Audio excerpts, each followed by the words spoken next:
No problem. No problem. Just for more people to get on, and then we'll start. But yeah, like how you doing though? You doing good? I am. I'm working constantly, so Yeah, that's wonderful. And I'm um, just trying to adjust to the madness of our present. COVID, not being able to go anywhere, being one thing. Age brings many things, hmm and 99% of them wonderful. But when things like this happen, you better do what Fauci says rather than the president, which is keep your ass yeah, in the house. And I have been sequestered in my house like everybody, going out only to get stuff, and that's for 3 months. That's really yeah. extraordinary for Yeah, me. it's really that is true. You know, So anyway, that's affecting all of us equally. yeah. No, Simone. Nature is the equalizer. Yeah, no, Simone Chanel said yesterday when I talked to her on Instagram. Uh, Yeah. she said Dr. Fauci is her president. Hey, hey, hey. Which, I hear her. yeah, which is awesome. So Indeed. yeah, yeah, yeah. Well, it is 11:02, and Okay. we got a Well, pretty stacked house here. But go ahead, sir. okay. But let me first of all thank you for inviting me to do this. I am absolutely honored to have an opportunity to talk with you, and also to participate in this, I think, really important event. And I wanted to thank all the people who were willing to give up part of their morning to come and do this. So thank you, Mr. Williams. You're very welcome, sir. This is a big honor, huge honor, and just I really appreciate your time because you're what I call the heart and soul of SFAI. Well, I And wouldn't say that. because when you're there, things get brighter. I know I wanted to work harder when you're around, and Yeah, right, so right. it's just a big honor Right. that you're Well, one thing is you got the smoothing down. You'll do well in the art world. here. Thank you, thank you very much, sir. You gotta move through all that fog. And one thing that's important to learn, is difficult to teach, yeah, is how to be in the world as a personality through your work and through your being. We are very visual in that way today, and so all that's important. Speaking on your feet, being quick of mind. Those are very important art processes today. Aside from being very good, if you're not bringing anything, all that fluffs away. But if you're bringing something, that's the hit. yes. Well, thank you, sir. Thank you. Uh, Well, Cav, All right.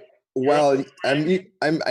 I'm equally honored. I know we haven't even gotten the program started officially, but I'm already fascinated by the conversation. Well, let me just first of all introduce myself. To those that don't know me, my name is Cab. I'm a member of Grad Voice.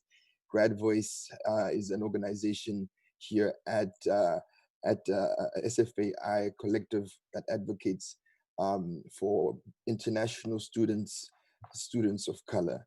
And we've put together a series of activities this week to stimulate and engage the SFAI community around issues of Black art and Black activism.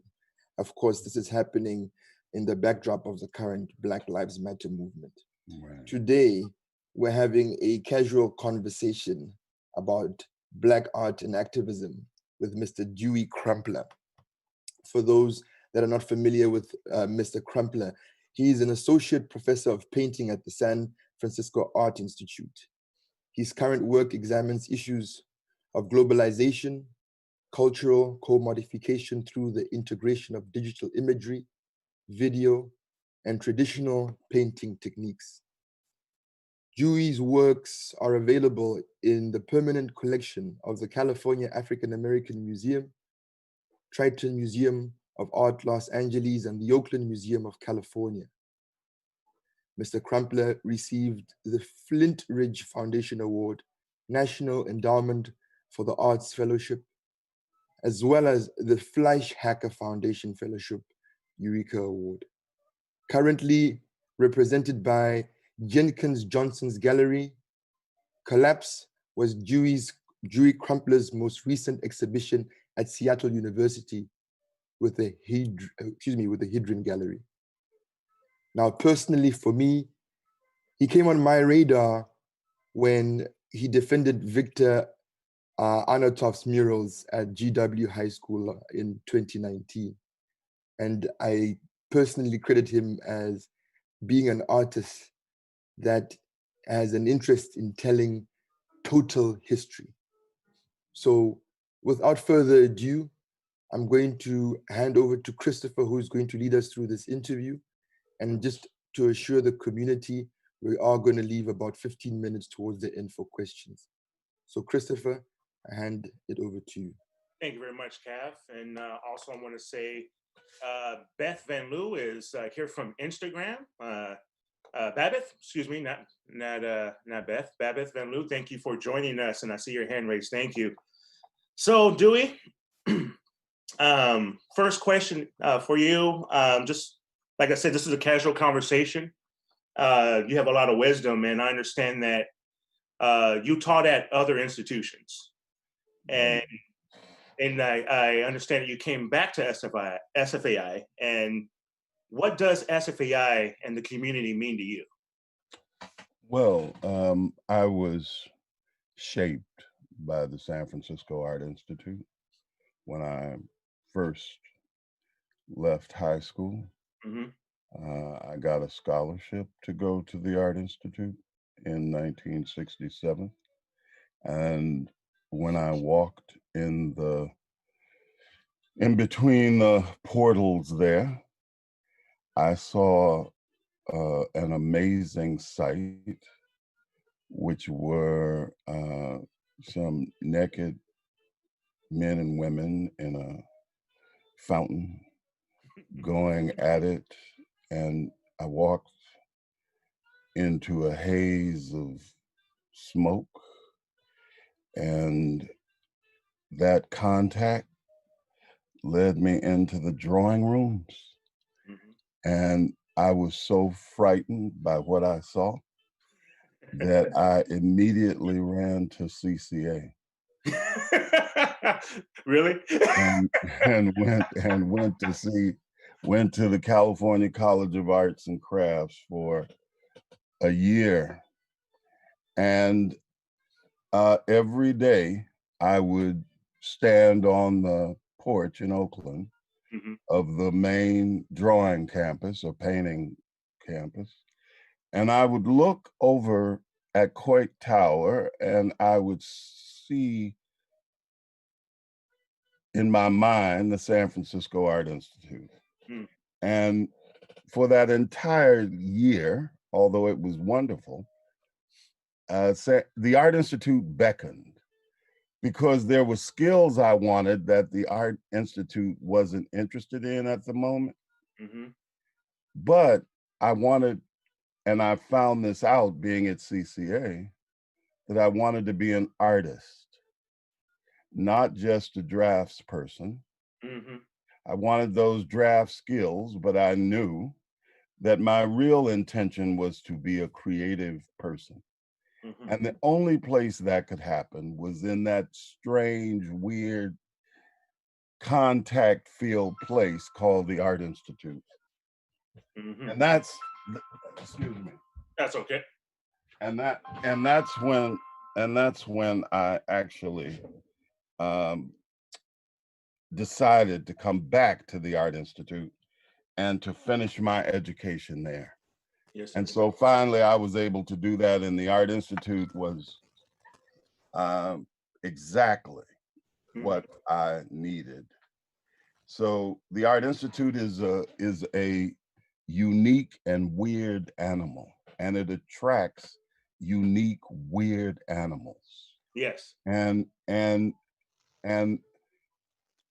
the difficulty of that place makes you strive, because initially it is a daunting place because everyone seems to be so in it. They know who they are, but and you are frightened and weird up in it, and then all of a sudden that fog comes over you and you gain the confidence and the creative muscle to really be serious about your practice. And I've taught in many places, and that weird place on that hill is the most extraordinary place that I have ever been to. And to work there and work with the young people that I've been able to do is a true blessing. So somehow my sinew brought me back to that great place. Yes, sir. That's awesome. Thank you very much. Now, your journey is extraordinary. And how did you seek out knowledge to find your voice as an artist? Well, first of all, although the Art Institute is a great place, as a young person, the Art Institute was completely Eurocentric, like every art school in America. So I was a seeker from a very early age of knowledge of the world. So I read books about cultures from all over the world. And at that time, the Black Power movement was in full throw. Yeah. And I was a part of it. And that meant Africa would be a central aspect of my knowledge base. Yes. So I began to study African art, and studying African art brought me to learn about African cosmology, African mind, how Africans thought, because that permitted me to understand that art comes out of thought, that human beings don't just trip on something, that human beings have something deep in them to express about ideas that are fundamental to their being in the world. And so in that way, African art opened me up to the world, African cosmology. And so that began to affect my work. Politics was also very important because I lived as a Black kid in a world that continued to tell me that Black people didn't create art. Every teacher I had told me that art is a intellectual process and it's based on quality. And quality is not concerned with skin color. Now, this was constant. Yeah. So I set out to disprove the notion that there were no great artists, Black artists. This was much before Linda Nochlin making her statement about why are there no great white women artists. Now, I know she said no women artists, but basically she was talking about white women artists because that's what the art world was focused on. Yeah.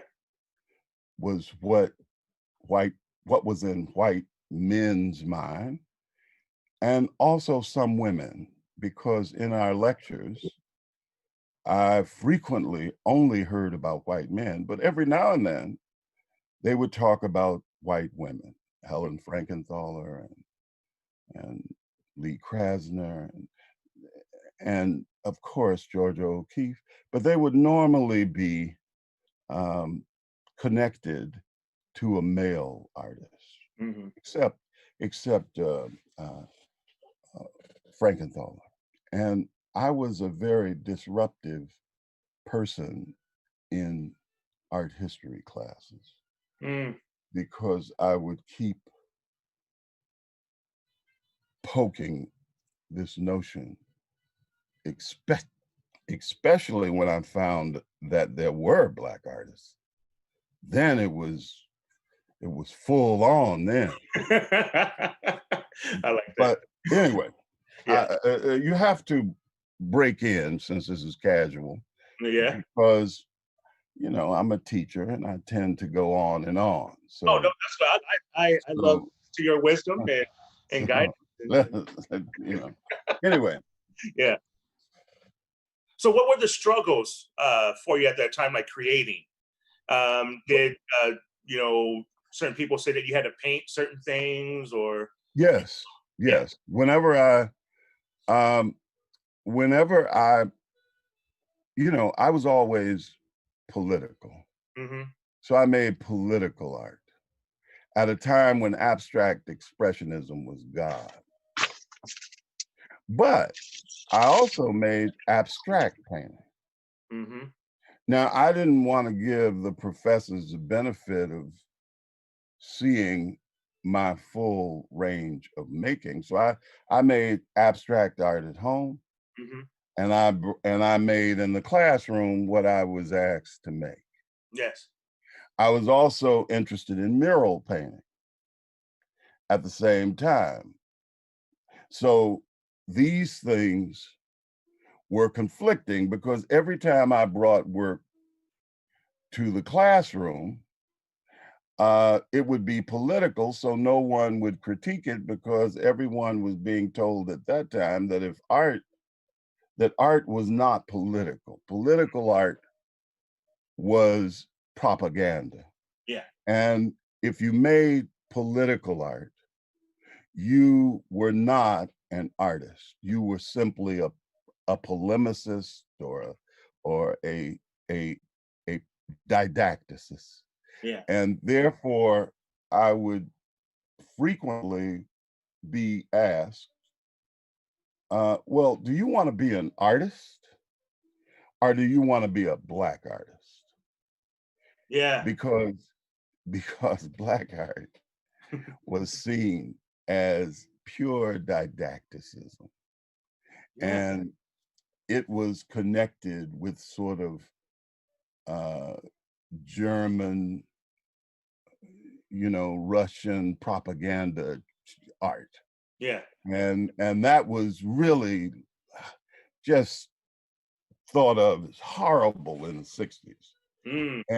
And it was that work in Russia and Germany and during that fascist period was horrible. But I wasn't making fascist art, nor were the partners I had at the school. Yeah. So anyway. Now, so that reminds me of the book Langston Hughes, or the article Langston Hughes wrote, The Negro and the Racial Mountain. Yeah. For those of you in the audience who haven't read that, please do. It's very informative. The struggles between, Black people being a Black artist versus an artist, and how we try to play both sides. And it sounds like that you were trying to find your voice at home, and then, talking about issues in the classroom. Now, what do you say to us, Black artists now during this time of George Floyd, Breonna Taylor, Ahmaud Arbery, on how we could bring our voice out more to create art regarding the activism, regarding joy, or regarding the pain that we see? Well, one thing that the Art Institute taught me was there are larger voices and larger ways of making. This was really useful. Mm-hmm. And it's why abstraction became center in my work rather than peripheral. But it takes time, because when you're young, you know, and new, you want to confront everything. But as you mature and get more confident about your ideas and knowledge, you start really paying attention to your expressive capacities. And there are no, from my point of view, direct confrontation. Mm-hmm. There is only the way you want to express yourself in the world. And as a maker, expression is what you're after. And you don't have to have a phenotype. Your work doesn't have to operate phenotypically. Mm-hmm. Your work operates through your body. And this idea of politics in making as an overt expression is unnecessary if you are making what you want to make, responding to the world around you. That's what artists do. So whatever form it takes is a legitimate expression in the face of horror. We have witnessed a horror, but the horror for most African Americans that I know wasn't so heinous and extraordinary that it overwhelmed the history that we know.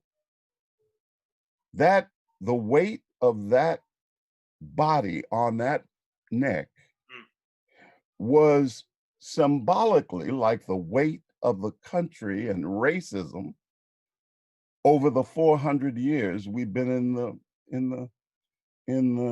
the country. So that glare of that smirk on that entity's face, Mm-hmm. pressed against that man's neck, cutting off his ability to inhale and exhale, is too horrific for us to try to create immediately. Every time you create something, you are bringing history into you and into your work. It's what shapes the way you think. So I don't look for African Americans to paint or make any kind of thing immediately. I had to do something. Mm-hmm. So I made a recording and uploaded it to YouTube immediately, called Breath, because the weight of all of that pressed too hard on me. But I wouldn't paint a picture of it, because a picture, now I might have when I was a kid, Mm-hmm. but part of that expression is so common and so horrific until your only reaction requires gestation. So you animate it, and it will come out. And I don't have anything to say about that. Yeah. Because I think every individual maker will find a way to engage it. And I mean, every maker that witnessed that event. Yeah. For whites, it may have been jarring because they have historically not had to confront this, and therefore they didn't completely believe. Like when I was a student, most of my colleagues didn't believe the stories that I was telling because they didn't make sense in a community of mostly suburban, reasonably well-to-do white kids who didn't have a clue to what was animating me. Yeah. And that's the case with the art world. The art world requires a reflection of itself, which is a reflection of power. But I'll talk about that later. No, this is good. Now, here's a question that just coming from me personally. How would you, if you had an all-black classroom of artists, how would you explain to them about joy when they have experienced so much pain during this time period, or so much pain in their life? How would you get them to even express it on canvas or express it through sound, you know, with all this hatred going on? Yes. I must admit, I know this may not go well, but I would like never to have a all black class. Yes, sir. I would always want to have a class that looked like the world I'm in. I like that. And that from a child is how I rolled. I spent time in the South. I know what a forced situation is. Now, I will say this, I've taught all black classes with a couple white people in it. I taught at Laney College. It was glorious because I didn't have to do any explication. I didn't have to explain anything that referenced a certain kind of art. I was teaching African American art history at the time. So all of the language was familiar with everybody in there.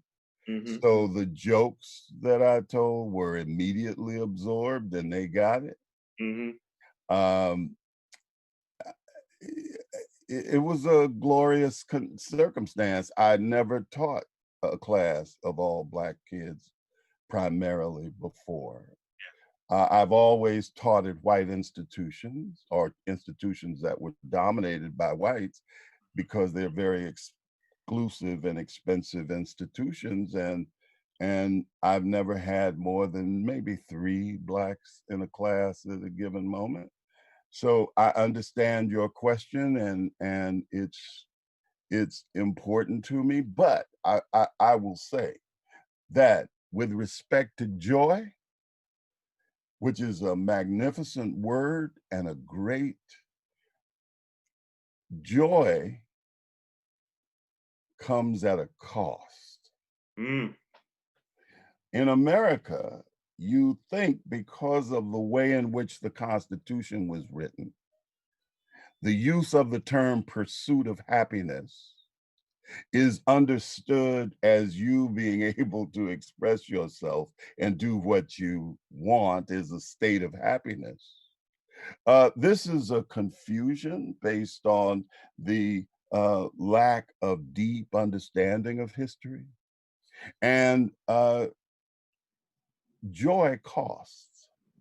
So blacks have historically, from the moment they came into this crucible, and it was a crucible, they have transformed psychosis into absolute joy. It is, in fact, the joy that they weaponized. And they weaponized it through their body that was under assault. The body was constantly under assault. But because the culture they came from equipped them with this capacity to take evil and turn it around on itself and create a force so powerful that it could, like Newtonian physics, bring a body of greater weight to move any obstacle. And that was their cultural force. And so they brought the blues, which, like Dostoevsky, uses the dark to blast the light. So the blues is a joyous music that uses pain to always produce and show the light. That produced a music called jazz, which very structure is a resistance to confinement, to the notions of the very thing that was produced as an obstacle.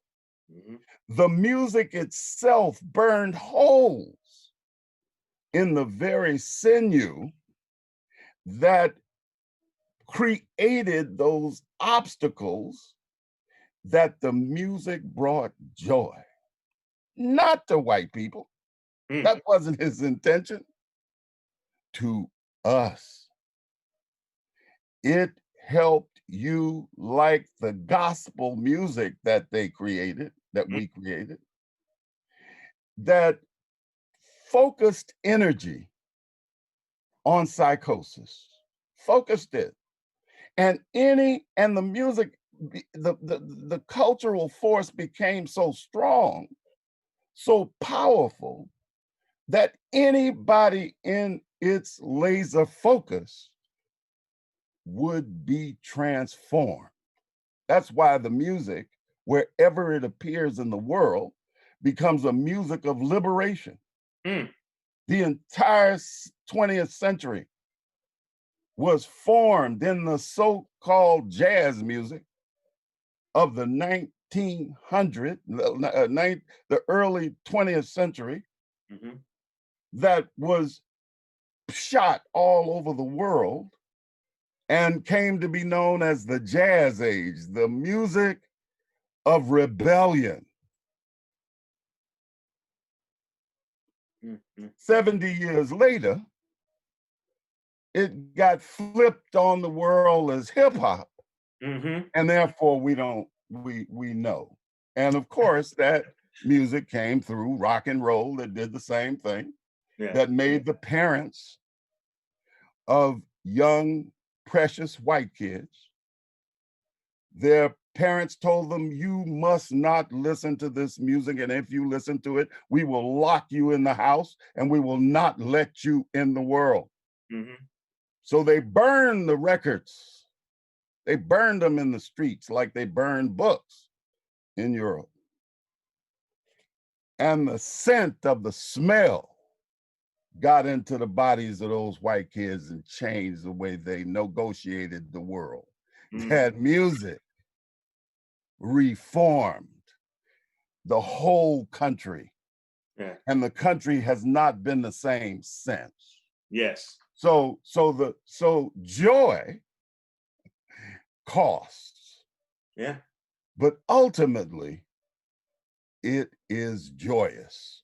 And that is why Black people have to always pay attention to their history and not be swayed by this notion of the new, which means reject your past, for an artificial future that you don't even know about. Preach. So that you will always live in the both and. That's what I have to say about joy. Man, that is really powerful. I don't know if I could have a great follow-up question to what you just said, but I'm going to try. That touched my heart, I tell you that. Can you talk about a little bit more about your experience in Oakland?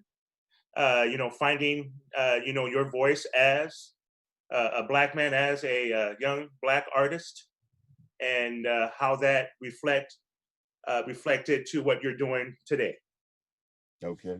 Well, Oakland had very little impact on my life. It was really San Francisco, because I grew up in San Francisco. Okay. And my parents were from Arkansas. Mm-hmm. And every year we went back to Arkansas until I was old enough to say, no, I'm not going, which was at about 17. Yeah. I quit going to Arkansas. But my parents wanted me to understand what my history was. Mm-hmm. They wanted me to respect my history. They wanted me to understand where they came from. And they wanted me to know what it was like to pick peas, pick corn, to watch a chicken's head get ranged. I hated my grandmother because she killed my favorite chicken. Oh. And I thought, this is horrible. Why couldn't she go to the grocery store and buy a chicken? Yeah. And I told my mother on the phone, because I was staying down there, that I wanted to leave because your mother was crazy. She killed stuff. And my mother told me, you go right in there and you kiss my mother and shut up. That's like my grandma. Yeah. So I had to confront it. Mm-hmm. I had to walk down the street and watch Black men get off the sidewalk for little white girls. I used to have to go up the steps with my cousin in the show to sit in the balcony. And I made the mistake one time of going in the front door. And that's when, and I was real young. And that's when I understood there's some psychosis going on down here. Yes, sir. Now, I'm 70 years old, 71 tomorrow. So I know Happy what birthday, that means. early birthday. Well, right on. But my point is, this shaping is a necessary. Yeah. And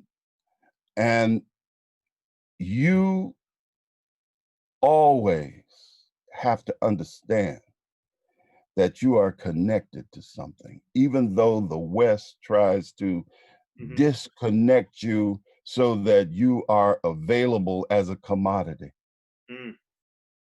But you are not a commodity.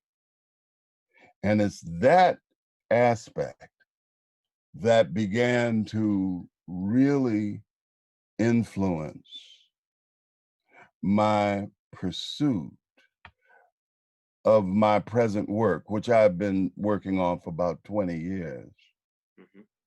And it came out of my taking walks at the port in Oakland to deal with my persistent weight problem.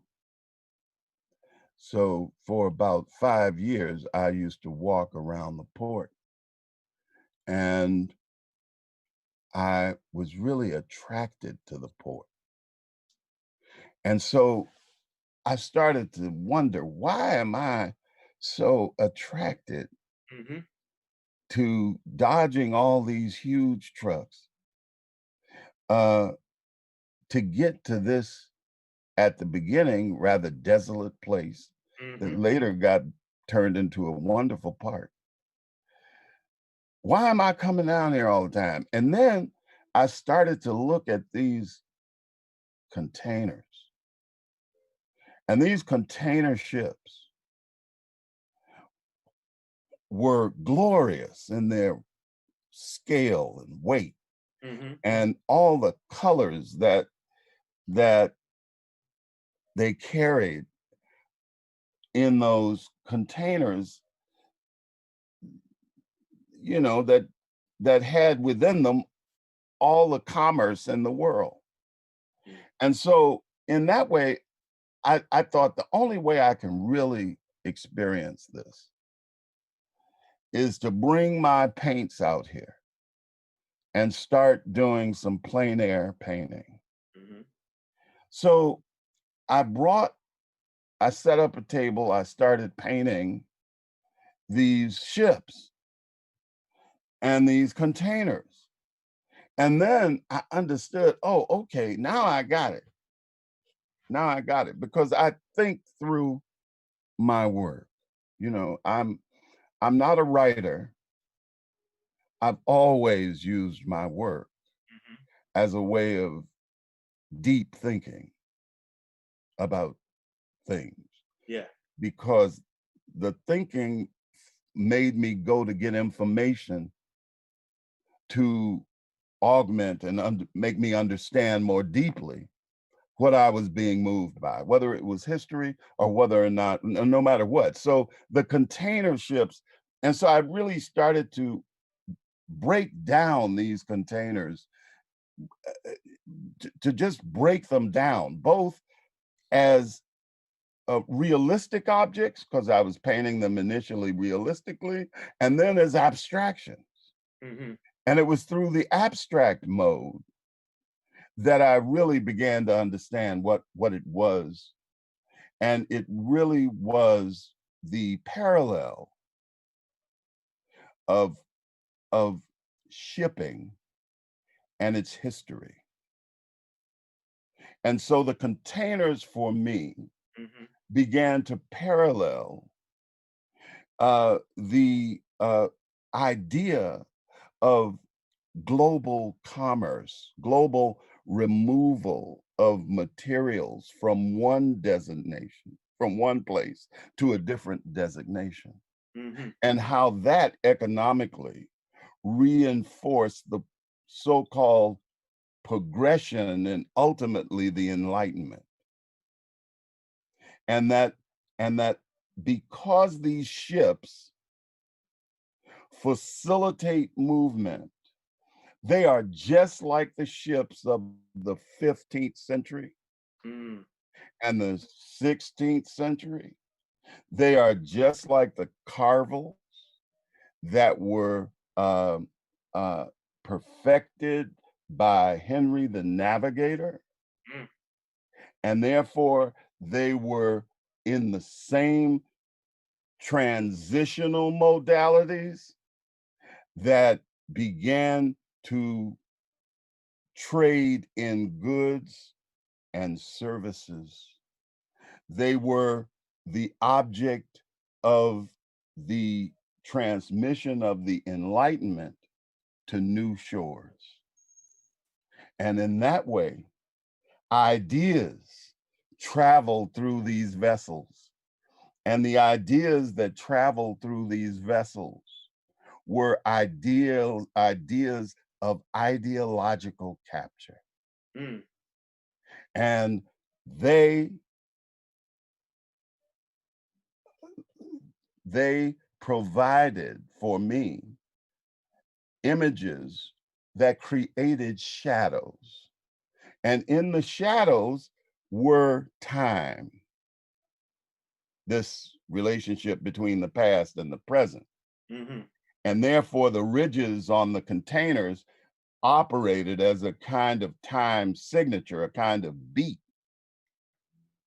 And within those shadows were moments in time developed and reinforcing the capture of human beings, Yes, or cargo, and that as these processes took place, dislocation were the result.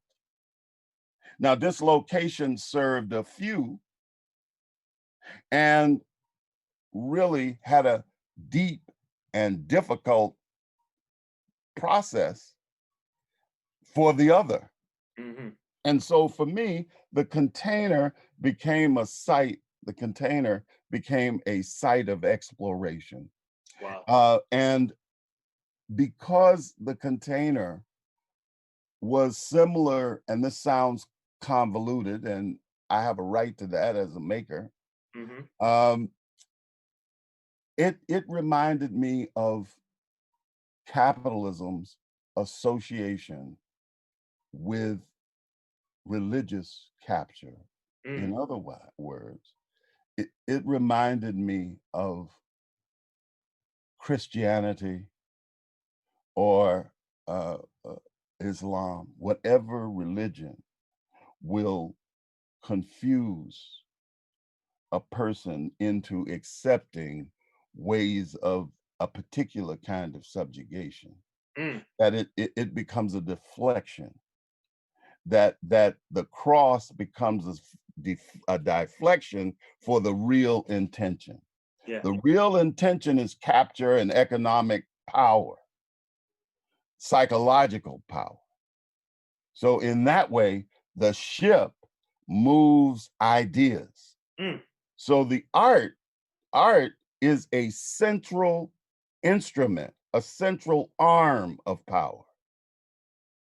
Power uses any object of force, of extraordinariness, to reinforce its ideology. Because power's first responsibility is maintenance. When you gain power, you have to maintain it. It's easier to get it than to maintain it. And the only way you can maintain power is through the mind. And art is a central theme for the mind. The arts serve. In Egypt, they shock and awed you with those sculptures and huge buildings. Shock and awe, my friend. You know you're dealing with something serious, and it is to do something to the mind. When we get to Europe, the exact same thing. When the Medici and the Pope says, I want a freak, bring me a freak. I have some information to put on this wall, and I want a freak to bring it. Yeah. So they called Michelangelo. And that freak, that exceptional human being, walked up there reluctantly and created an image that changed the way the world saw its reality. This right here is a fundamental idea that only a really bright human being can use this ideology right here to echo through time, because it was dealing with an idea that would change the world. So that distance, that time between this object and this object seems instantaneous, but it has hundreds of years captured in it. Therefore, power understands how to make its subjects yield. And art is always a weapon.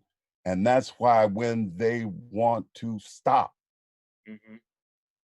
information and power, they come to art first, because they know art is the thing that can be used for extraordinariness or for wrath, because the arts are the highest human expression, the highest. And that's why they don't play with it. And that's why they said Black people don't make art, because they wanted Black people.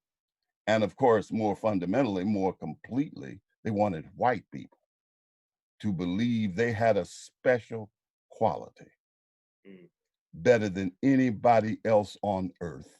And therefore, they were the capture of intelligence. Now, that's an ideology. You have to reinforce that ideology. It's your job to disable that ideology. That's your job. That's the job that my parents gave me when they sent me to Arkansas to pick peas and to pick cotton. They weren't just connecting their child to a hot place. They were connecting their child's mind to history, to what we come from, what your grandparents are made of. And if you let them go, if you let them down, if you don't hit the streets, which I did as a kid all the time, if you don't hit them and you don't focus your energy to fight this ideological capture, you will give up your sinew. And as a creative person, that's all you have. Wow.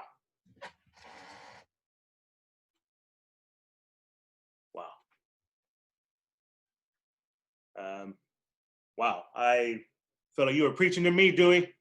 I'm not preaching. I'm not preaching. You asked me the question. The problem, if you don't want to hear the answer, don't ask me the question. Because if you ask me, I was born to tell my truth. Yes. And I'm willing to pay the price.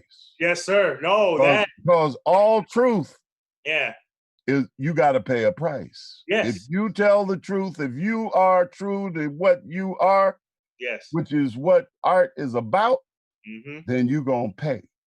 You may never see fame. Now, that's one thing you got to get clear. Yes, sir. You may never be what brought you to it, which is to be famous in these days and to be like all that other stuff. But my brother, the freest you will ever be is in making what you want to make. Yes, sir. That's the only freedom. That's why I went to the streets, to be free. And I wouldn't give that up for anything. And I would not stand for psychological capture by some misguided notion of white superiority. That ain't possible. That ain't possible. So anyway, that's sort of, what I was thinking about. I love it. Now, Cam, I'm gonna reluctantly, I wish I had like 2-3 hours with you. No, I got it. We got to get up. Good. No problem. No problem, my man. I want to give it up to Cav. Dewey, thank you. Wow, this was powerful. And for those who have questions, I'm going to hand it over to Cav. And we have about 10 minutes since we started a little bit late, but 10 minutes. And then we'll call it a day. Try to keep it in that time frame for Dewey's time. And because it's his birthday tomorrow, and we want to make sure right on. Well ready to party, COVID. Right on. Yeah. All right, go ahead, Cav. Well, since just before we get to the questions, I have to say I'm already seeing a few birthday messages in the comments. So my humble suggestion, Dewey, is that perhaps we could stick around and sing happy birthday to you at the end. Oh no. No, Hey, don't you hit that button. It's just a suggestion. It's just a suggestion. No, I didn't. Come on now. Okay. Sign up for that. Right. I get it. Well, let's move on to the questions. So folks, feel free at this point to address the questions directly to Dewey. If you want to raise your hand, we can then allow you to just ask the question directly via video, or if you prefer to type it in the chat, that's also an option. Okay, I do see Beth here, and I'm sorry, Kev, I don't think I made you a co-host. So no, you go. So what I think you go ahead and you select them. Okay, cool. Makes it easier. Yeah, hold on one second. I got to go back to. All right. Chat. So, Babeth, hope I'm saying that right. I'm going to unmute you here, and go ahead and ask your question, please. Can you hear me? Oh, I can hear you. Okay, very good. Well, thank you, first of all, for doing this, addressing you from Amsterdam in the Netherlands, in Europe, where I went after the Art Institute. Oh. And I'm so happy you are organizing this. Thank you, sir, for this amazing speech. And I just would like to, I was there from 75 to 81, and I first was George Kuchar's teaching assistant, and then I got to teach there myself. Yes. And yes. Wonderful. I'm extremely happy that it was an institute where there, for me, the main thing was there was no separation between art and life. That's it. And that's what I hear you address. Of course, I must apologize. I'm European, so there must be a European touch in my response to you. But you know, if we don't let each other be compartmentalized in these boxes, I think we will meet at the level of the soul and at the suffering of human suffering. That is what we recognize in each other. And I would like to share that there is one thing that I'm extremely proud of, and there's not many things in my life I'm proud of, but I'm very proud that I instigated Angela Davis to come and teach at the Art Institute. Yes. I married Raymond Mondini. Raymond Mondini, the history teacher. Yeah, really? And we went together and got Angela to come and teach at the Art Institute, which changed the life of many women there. Yes, indeed. So I'm very proud about that. I know it did. The second thing,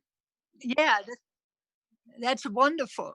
And the second thing is that I also would like to pay tribute to two Black guys that were there at the same time. One is Stanley Green, the great war photographer. There's not many Black war photographers, as you know. When Stanley Green passed away last year, and but he was a very vital force at the Art Institute at that time in the 70s, and so was Ashley James. You know, I was teaching in the film department, and so was Ashley James, great Black cinematographer and filmmaker.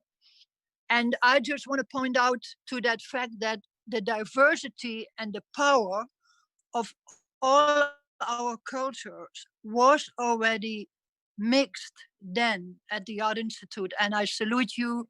Thank you for your contribution. And I'm so happy to hear your story. Yes. Let me just say that, first of all, I appreciate very much your tuning in, and also the things you had to say. I think they're very important. I would only say that I am not anti-European. I am a European. That is to say that I was trained in European ideas, and I am I cling to them. I have been going to Europe for 30 years. I have had a love affair there, and my child lives in Paris married to a Parisian and has lived there for about 5 years. And so for me, life is dynamic, and we are dynamic human beings, and we encompass everything. If it is human, it is us. So I don't deny that. But in the face of domination, you have to be clear about who you are in the world. That's all I was saying. So thank you. Thank you. Yeah. Thank you too. Yeah. Thank you. Thank you very much. Now, I see we have Maggie. I'm going to unmute you here, and you're good to go, Maggie. Hi, thanks, Chris. Thanks, Kat, for putting this on. Hey, Dewey. Hey there. How are you doing? I'm good. Great. I feel like I miss you, but I'm good. Great. I miss you too. This is a wonderful talk. It's just, yeah, I mean, I think everyone said it in the comments. You're always profound when you speak, and this is, no different. I'm interested in what you think about, because I heard you touch on the art world, and James Baldwin has that favorite, one of his favorite essays that he wrote that sticks with me more than I think anybody else's, is about the role of the American artist. And the role of the American artist is to expose the underbelly of society and kind of, shed light on injustice and the ugliness beneath what everyone sees in this American dream, and yada, yada, yada. And like, having grown up in the South, and I mean 30 minutes away from the Alabama state line, it's you can't even say that racism doesn't exist. I actually hate when people say that. It's like, so I grew up in a place where people were like, oh, if you go to this town called like Muscadine, some grapes, something, I don't know, Alabama, and you're Black, or you're a person of color, and you go there, they'll kill you. You can't even drive through the town. That's the stuff. It's very overt. And then I remember coming out to San Francisco and thinking, this is a place that is, super progressive and diverse and all the above. And with SFAI being known as a radical art school, and having brilliant professors like yourself and many others, and a rich history too of radicalism. Indeed. Yes, indeed. I'm curious as to like where you see the role of artists today, and how much there still is, as far as like the art world is so superficial and it is a direct reflection of kind of almost every system in America, and how it's stacked and swayed and controlled by one type of people. And I want to know on, like, I know you're hopeful because I've talked to you about this before, but I want you, if you could speak on the hope that you have that there's a change. And I know and I know you say that change is slow, but I get really disheartened by, like, even though there's this movement going on right now and it's very much on the forefront, I wonder, how do we implement change? How do we get into these systems and infiltrate them and change them from the inside, instead of just talking about it? Well, thank you, Marguerite. The change is the only thing you can count on, because change is inevitable. Now, change has to be initiated, but that's what creates change.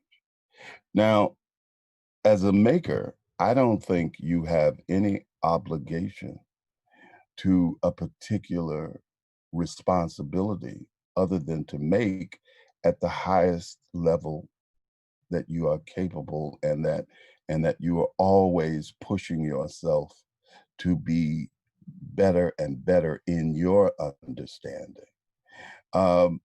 If work that is designed to change something is part of what you are, who you are, it will show in your work.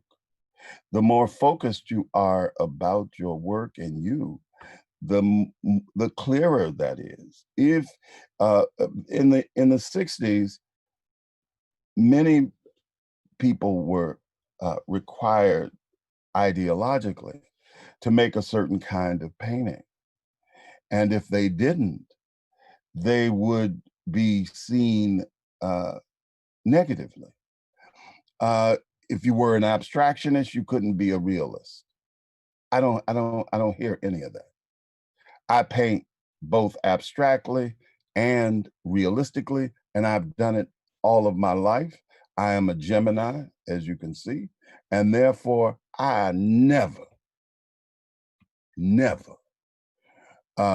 believe in one-dimensionalism. It ain't possible. So that's an ideology, the notion that you have to do one thing and stick with it. The most important thing that I learned at the Art Institute, because you had to fight for it, and that is your right to self-expression on your terms. But you have to bring something to those terms. You just can't say them. You have to demonstrate it through your work. And in that way, I think the art world has to change because the dynamics around the art world is changing. Those streets, I've been in those streets, not now, but when I was young, I was in those streets all the time. And I didn't see as many white people as I saw in those streets. Now, those white people who are in those streets are your age. They, like the white people that I was in the streets with, who were told Black people were a certain way. And when they encountered Black people and they found it to be different, they changed the way they saw things and moved with Black people to change the dynamics of the 1960s. Now, you always have to be careful because that same generation later went on to elect Ronald Reagan to office. So Black people have a particular understanding of power, and therefore they are always cautious in relationship to it and must be, just as they must be with this extraordinary throng of people that are in the streets right now. Will they stay the course when it means you have to give something up if you are about equality? Their position in America was in part created by 100 years of segregation, of not permitting one group of people to compete with the rest, by legal state obligation. And the police force came through slavery. So in that way, the past is always echoed in the present. But the hopeful is already the demographic reality has made the art world look. When I was young, I had no hope of being in a gallery or a museum. No hope, even though I grew up in the museums. I never saw images of Black people or anything that had to do with Black people. And I grew up in the museum, went to the museum every weekend until I was about 17, when I became conscious through the Black Power movement to understand that I wasn't reflected in that museum at all. And I quit going from that day to this. Now, of course, you can't have a museum that doesn't reflect to some degree the diversity of the country. The 21st century will not look like the 20th. And therefore, I'm hopeful because I know change is inevitable in that way. And therefore, I know that that the art world is going to be more reflective, but the art world is always going to serve ideology because that's what it does. It serves the wealthy. It ain't gonna quit serving the wealthy. And therefore, is in this kind of context, art is always going to serve those who have power because they're going to buy the art they want and that they're told to buy, and they're going to use it as a definition so that it can be pedagogized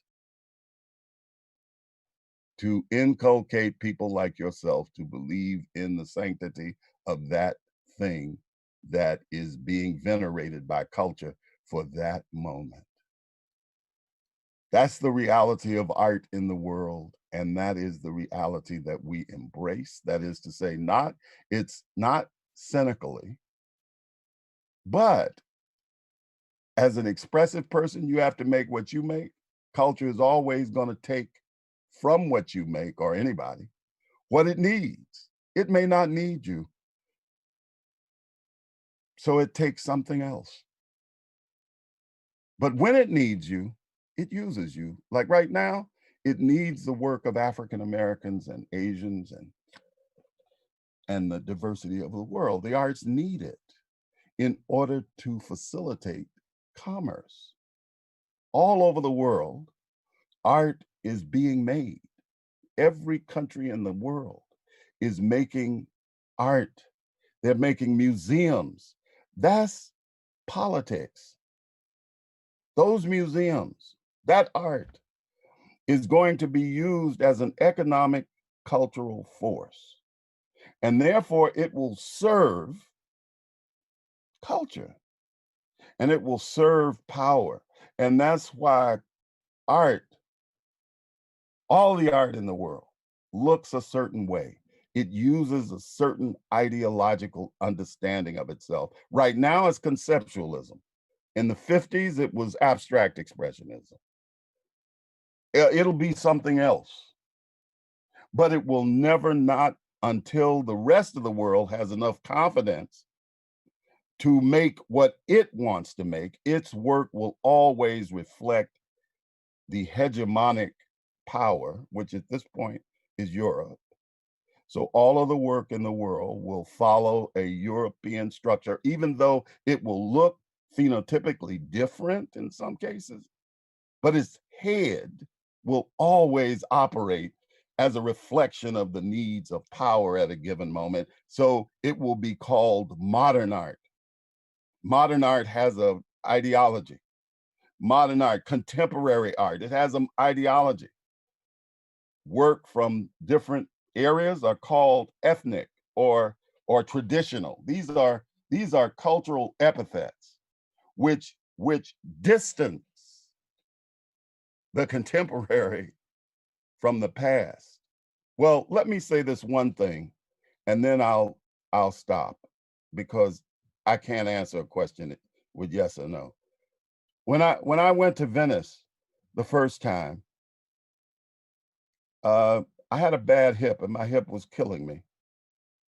So I stopped on the third floor in the Doge's Palace, and I looked across the room, and I was in severe pain.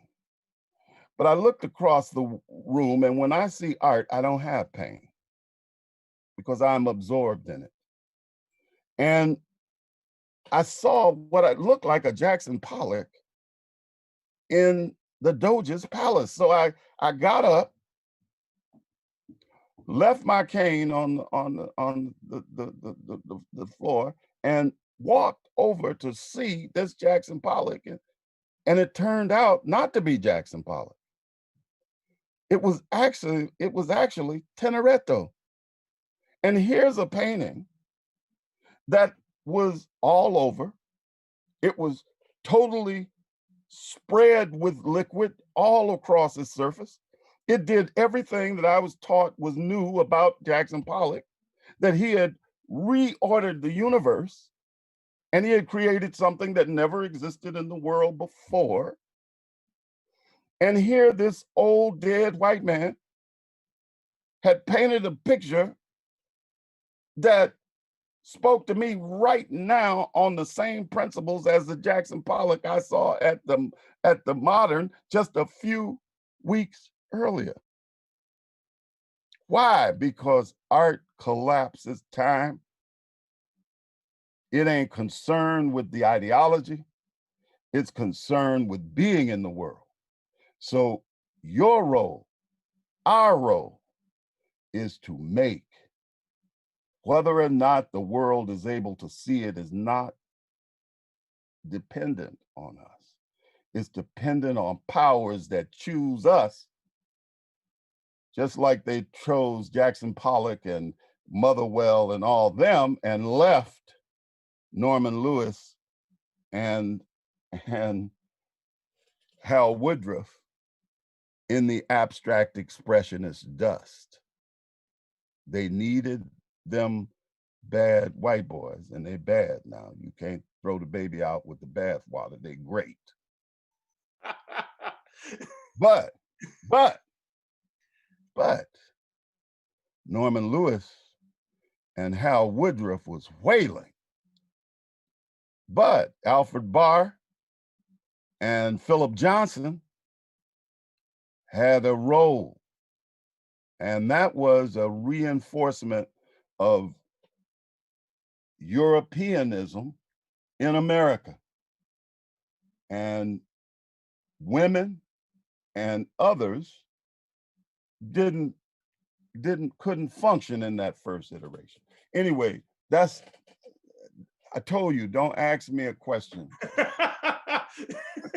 and Marguerite knows this. Well, anyway, I know my fellow colleagues have their hands up, and I do apologize because we do have a hard stop. And no, I got Tom, I love you. I know your hands up. You're my favorite people. If you guys do email me the questions, I will. I love you too, and I will make sure that Dewey gets them, and then we could try to get them answered on your own time. So Tony and Chris, I do apologize, but I want to respect Dewey's personal time, and we'll kick the ball going. Now I know you don't want to sing happy birthday, so no. No, but let me just say, oh Lord, look at this boy. Hey, look, thank you. Let me say to everyone who took the time to spend any time with this, I truly appreciate it. And my man, I really appreciate you and your colleagues having worked on putting this whole thing together. Oh, thank you, sir. It's really quite extraordinary. And I am just absolutely thankful for you including me in it. So thank you very much. You're very welcome, sir. And thank everybody who is here. Thank you again, Dewey. On behalf of Grad Voice and all you wonderful people out there,